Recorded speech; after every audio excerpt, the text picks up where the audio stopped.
নতুন এটা ভিডিঅ'লৈ আপোনালোক সকলোকে স্বাগতম জনাইছো। আশা কৰিছো নিশ্চয় আপোনালোক সকলো ভালে আছে। ভিডিঅ'ৰ থাম্বনেইল আৰু টাইটেল দেখি আপোনালোকে নিশ্চয় গম পাইছে ভিডিঅ'টো কেনেধৰণৰ হ'ব গৈ আছে। অৰুণোদয় আঁচনি প্ৰথমবাৰ পাই আছে, কাটি দিলে। দ্বিতীয়তে পাইছিলে, কাটি দিলে। এতিয়া কাটি দিলেহে দিলে, আপোনালোকে পাবলগীয়া। এতিয়া কি হ'ব আপোনালোকে পাব নাপাব, কেনেকুৱা ধৰণৰ কি, আৰু আপোনালোকে কিতাপ কিন্তু পোৱা নাই।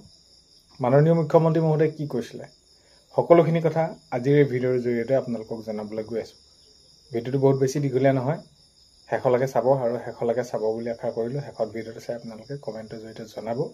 আৰু এইখিনিতে আপোনালোকক এটা অনুৰোধ কৰিম, চেনেলটোলৈ যদি আপোনালোক নতুনকৈ আহিছে, চেনেলটো ছাবস্ক্ৰাইব কৰাৰ লগতে কাষতে থকা বেল আইকনটো প্ৰেছ কৰি অল কৰি থ'ব, যাতে নতুন এটা ভিডিঅ' দিয়াৰ লগে লগে আপোনালোকে আগতীয়াকৈ চাবলৈ পায়। যদি ভিডিঅ'টো চাই ভাল পায়, লাইক এটা কৰি দিব আৰু শ্বেয়াৰ কৰি দিব বুলি আশা কৰিলোঁ। এতিয়া মাননীয় মুখ্যমন্ত্ৰী মহোদয়ে পোনপ্ৰথমে স্পষ্টকৈ ঘোষণা কৰিছিলে যে যদি আপোনালোকে এই যি অৰুণোদয় আঁচনি কিতাপ, অৰ্থাৎ অৰুণোদয় আঁচনি কিতাপৰ বৰ্ষ যেতিয়া নেকি এইখিনি উন্মোচন কৰিছিলে, তেতিয়াই ঘোষণা কৰিছিলে যে যিসকল অৰুণোদয় আঁচনি হিতাধিকাৰী আছে সেই সকলোকে কিতাপ দিয়া হ'ব। আৰু সেই অনুসৰি কিতাপ আহিলে, বহুতলৈ নাহিলে। আপোনালোকে সুধিবলৈ গ'লে বহুত কিবা কিবি কয়, পঞ্চায়তত তেনেদৰে সুধিব গ'লে। এতিয়া কথাটো কি হ'ল কি, মাননীয় মুখ্যমন্ত্ৰী মহোদয়ে সেইখিনি ঘোষণা কৰি থৈছিলে যিসকলে কিতাপ পাব, অৰ্থাৎ অৰুণোদয় আঁচনি পোৱা সকলোকে কিতাপ দিয়া হ'ব। এতিয়া ধৰি লওক আপোনালোকৰ এতিয়া কিতাপ নাহিলে, তেনেহ'লে কি আপোনালোকৰ অৰুণোদয় আঁচনিৰ পৰা নামটো বাদ পৰা সেইখিনি আপোনালোকে স্পষ্টকৈ গম পালে। তো সেইবাবে এতিয়া আপোনালোকৰ কি হ'ব, যদি আপোনালোকে এই অৰুণোদয় আঁচনি প্ৰথমবাৰ পাবলগীয়া, প্ৰথমবাৰ পাই আছিলে, আপোনালোকৰ কলেজৰ ল'ৰা ছোৱালীয়ে সেইখিনি ভেৰিফিকেশ্যন কৰিলে কি হ'বগৈ। এতিয়া আপোনালোকে পাবগৈ নে নাপায়গৈ। বহুতো তিনি দিলে হয়, বহুতো মহিলা পাইছে, কিন্তু আগৰ বহুতো মহিলাই তেনেদৰে পোৱা নাই, বা বিশেষভাৱে যিসকল সক্ষম লোক আছে তেওঁলোকৰো কাটি দিছে। তেনেহ'লে আঁচনিখন ৰূপায়ণ কৰিছিলে কি কাৰণে? সেইসকল লোকৰ বাবে ৰূপায়ণ কৰিছিলে যিসকল বিশেষভাৱে সক্ষম, কোনোবা বিধৱা আছে, কোনোবা ঘৰতে বিয়া নোহোৱাকৈ আছে ইত্যাদি, তেওঁলোকক প্ৰথম প্ৰিফাৰেঞ্চ দিছিলে।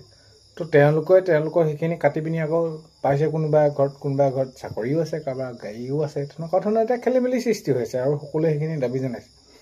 তেতিয়া আপোনালোকৰ হ'বগৈ কি, এইখিনি ক্ষেত্ৰত জনাব বিচাৰিছে যিসকলৰ আপোনালোকৰ নাম বাদ পৰিলে বা আপোনালোকৰ অৰুণোদয় আঁচনি নাই সোমোৱা, এতিয়ালৈ আপোনালোকৰ সোমোৱা আশা নাই।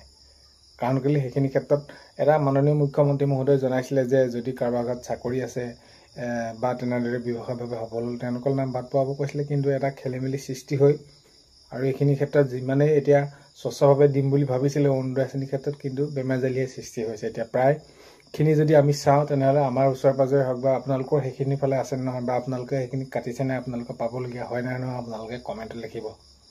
পাবলগীয়া মানুহে বাদ পৰি গৈছে, যিসকলে পাব লাগে তেওঁলোকৰ অৰুণোদয় আঁচনি তেওঁলোকে বাদ পৰিছে। এতিয়া কৰিব কি? কৰিবলৈ একো নাই। আপোনালোকে অৰুণোদয় আঁচনি পাবলৈ হ'লে চৰকাৰী যিখন ৰেচন কাৰ্ড আছে, সেইখন ৰেচন কাৰ্ডখন থাকিব লাগিব বুলি কৈছিলে, সেইখনো আছে আপোনালোকৰ। ঘৰত কোনো ধৰণৰ চাকৰি নাথাকিব লাগিব বুলি কৈছিলে, ঘৰত চাকৰিও আপোনালোকে কোনোৱে কৰা নাই। আৰু দুখীয়া দৰিদ্ৰ সীমাৰেখাৰ তলৰ হ'ব লাগিব, বা যিসমূহ গাইডলাইন আছে সকলোখিনিয়ে, কিন্তু আপোনালোকে অৰুণোদয় আঁচনি পাই আছিলে, কাটিয়ে দিলে। তো এইখিনি ক্ষেত্ৰত আৰু কোনো ভাল খবৰ আপোনালোকৰ নাহে। আগন্তুক সময়ত যদি আকৌ যে অৰুণোদয় ধৰি লওক কিবা নতুনকৈ আকৌ প্ৰপত্ৰ আহিব বা তেনেকুৱা ধৰণৰ হ'লেহে আপোনালোকে সেইখিনি পাৰে বা পোৱা সম্ভাৱনা আছে।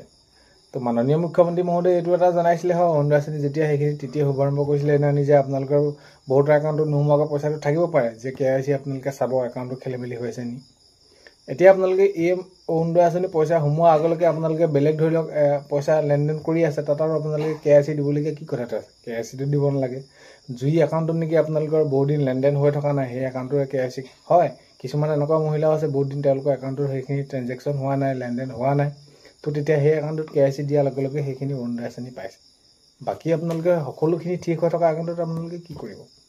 চ' সেইখিনি কথা বিশেষ আপোনালোকে কৰিবলগা একো নাই। এই যি অৰুণোদয় আঁচনি আপোনালোকে আহিলে নাম যিসকলে পালে আৰু পৰ্যায়ক্ৰমে এইটো কৈছিলে যে 14 তাৰিখলৈকে আপোনালোকে অপেক্ষা কৰিছে। হয়, কিতাপ যিসকলে পাইছে তেনেদৰে পৰ্যায়ক্ৰমে পাইছে। 7 তাৰিখে শুভাৰম্ভ কৰিছিলে, কিছুমানে 10 তাৰিখে সোমাইছে, 12 তাৰিখে সোমাইছে, 13 তাৰিখে সোমাইছে, তেনেদৰে সোমাই গৈছে। কিন্তু যিসকলে কিতাপো নাপালে, যিসকলৰ সেইখিনি নামো নাই, একোৱেই নাই, তেনেকুৱা ধৰণৰ এতিয়া তেওঁলোকৰ অৰুণোদয় আঁচনি সোমোৱা নাই।